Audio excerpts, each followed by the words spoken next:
Okay, I don't do this very often, but I thought I'd make a quick video of hacking just because, a lot of people are not super thrilled with it in the game, and honestly, you can skip it. Like, there's one thing you want to take away from it is that if you do the ultra simplified hacking, then you're going to get the same benefits from as if you'd done the hacking minigame. So if you don't want to learn the hacking minigame, don't play the hacking minigame. Like, I don't want to force that onto anybody.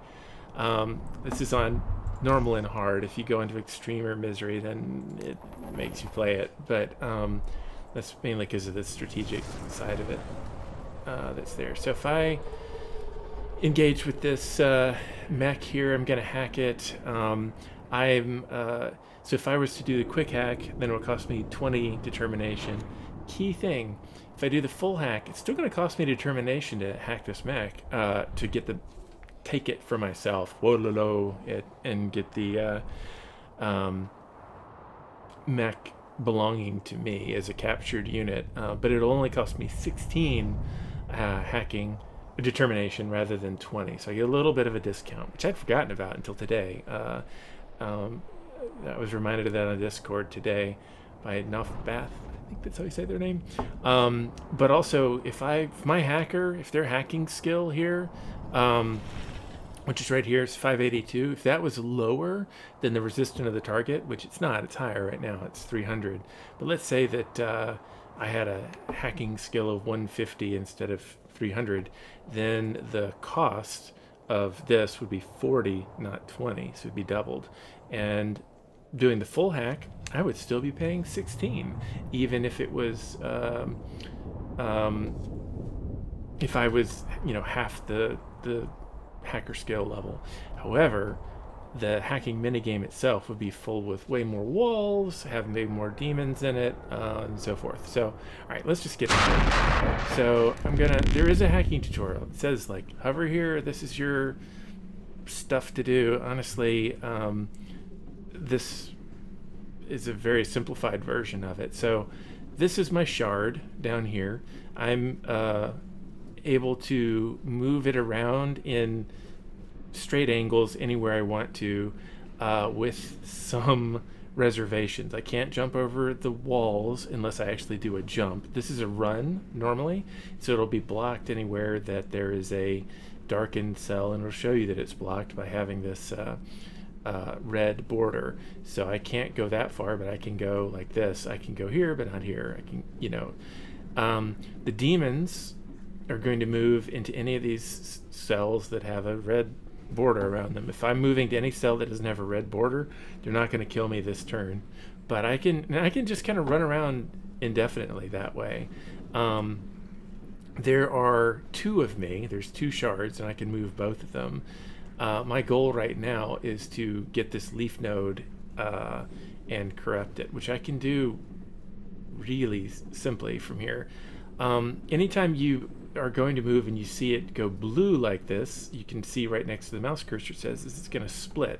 So I'm going to have two shards after this, not one. Now, splitting when an enemy's probably going to move as close as possible to me right there is not a great idea, but let's go ahead and do it. So my original number and my new number have both appeared. Now I can actually go kill this guy real quick. So splitting in this case was fine because this guy moves every other turn. You can see move right frequency every other turn. So I can move right here, and he's not going to get me next turn. Now he's going to get me. I'm in his red range, so he would kill me. But I'm going to instead click my shard and corrupt it, and that'll burn the 4 squares adjacent to it, including this guy. So boom, he's gone. Now this guy's chasing me. If I were to move right here, I could kill him the next turn if I want to, because I can see he's going to move next to me. They're chasing me. If I move, and the number will be the resulting number here. You can see next to run what it's going to be. So when I move my shard from 66 to 29, the end results will be an 80 where I land up and a 15 where I left. Don't necessarily care about that, but big numbers split. And so if I were to move here, for example, that's still not enough to split. It's going to have another run, so it'll be a 95 at the new spot and then 30 left behind because of it. There's not a number in this row that's big enough for me to cause a split. Even the 62 causes a 9731. So, why don't I move here just for the sake of it? So now my number is 95. So now almost anywhere I go, I'm going to split. So if I move to this 28, it's going to be a split, 61 to both spots. Why not? That guy chased me. Boom, he's dead. So this is a very simple thing. There's nobody left to fight. I'm done. And if I move here, it's going to split. If I do this, corrupt, then it's going to cost me 16 determination, of which I have 238, to corrupt the mech. So sure, let's do it. So now I've corrupted this mech, and it is now mine. I can move around. Mech pilot is there. I can kill it or do something else. These guys have noticed that I'm a hacker that is after their stuff. So if I want to come over here and hack again, take a little bit of damage from the attack of opportunity, but here's a target, resistance 360. Still not going to be terribly difficult, but there's a lot more going on here because it's not the tutorial. So these things right here are different hardware interfaces that I could hack. I can literally just go right here and then boom, corrupt it, and we're done here. I've then done whatever it was. In this case, the weapon system, corrupting it in order to debuff the weapon system versus debuffing the armor plating versus debuffing the hydraulic actuators. If that's all I wanted to do, then that's very easy in here.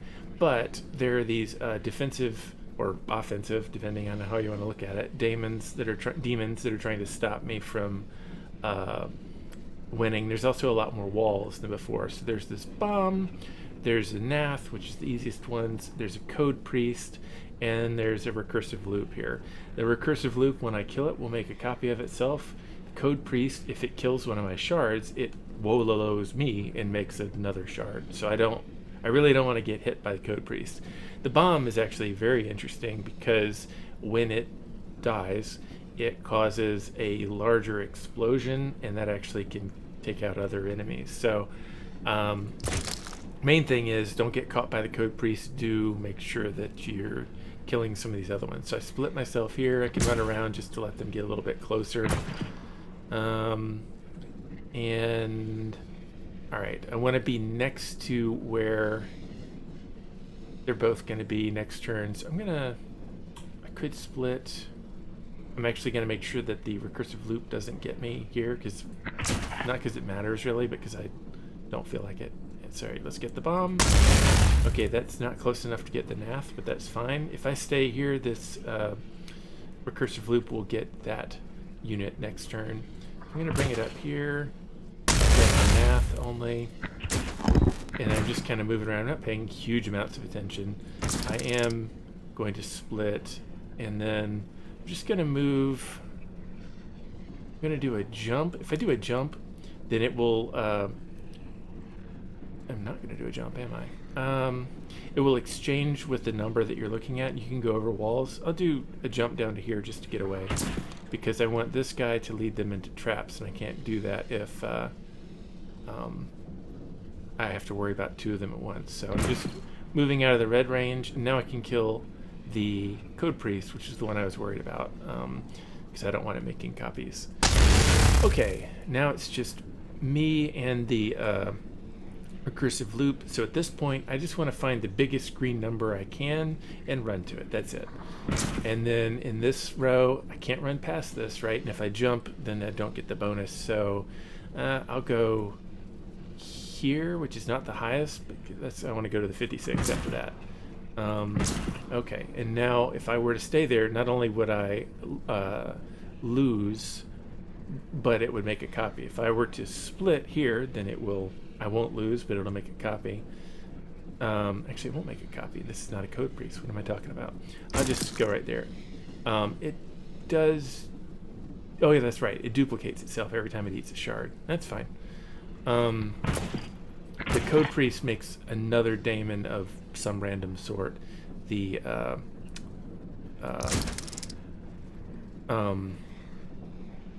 recursive loops make copies of themselves. This is a bit of a dangerous spot, because if it winds up threatening me in both places. It doesn't, thankfully. All right, so I just won because I moved into a spot where they were both going to chase this particular one, and I can kill them both now. Now the cradle's open, and so I can just move over there and crush it instead. Now I have another map. Let's do a hard one. Let's go. How do they make me work for it here? So this is still not that bad actually, because there's only a Mark II convictor. It looks like we're in chapter 1 or chapter 2 or something. I don't know. We're just on normal difficulty. So this is a harder one, but not very hard still. Bunch of stuff in here. Can run around. You don't want more than one right at the border of something when it comes. So if I leave this guy here as bait and move this one around, that code priest will move in, kill it. If I leave that guy on the border and move him away, again, baiting him in close.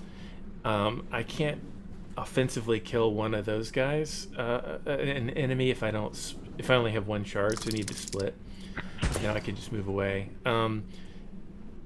I can close in next to him because he'll only activate next turn, and he's dead. Again, it wasn't really very hard with that. And now I've got a convictor. Yeah, I mean, you're moving from spot to spot. It's just a matter of how your eyes are tracing the lines that you've got, right? And choosing when to split. Oh, there's a lesser wanderer there. Those are actually interesting because since they don't follow you, the greater wanderer is a lot more threatening than the lesser ones, but they just kind of provide area denial in a lot of ways, and that actually is really fun. I'm gonna pop down here and kill this guy real quick.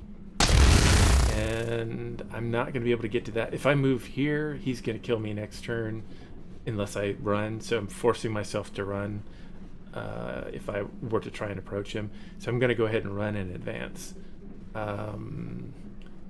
Nowhere gives me particular advantage over another. All right, moving to right where he's going to move with a split in particular is very helpful. But if I corrupt right there, then it's going to take out my own shard. So I'm going to have the top shard move away. He wakes back up, but it's too late for him. I go, split again. The Wanderer, see, if it was something other than a Wanderer, if I moved right here, I could kill it because it would follow me. But the Wanderer went somewhere else random instead. But it's the lesser Wanderer, so it's not that big a deal. Split, kill.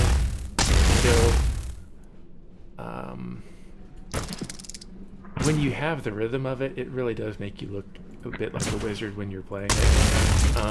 And it doesn't really require that much thought, because there's just some kind of basic patterns that you can wind up following. But I don't know.